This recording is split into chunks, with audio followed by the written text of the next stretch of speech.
যাই কত কষ্ট দামি হয়েছে আপু। আরে আমার আপুরে সকালবেলা ভাত বানাই গরম ভাত আপু, গরম ভাত কামো আপু।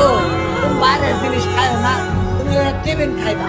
টিফিন খাইলে ভালো না, ভাত খাইবা, গরম ভাত খাইবা। গরম ভাত খাওয়া হইলো না আপা তোমার।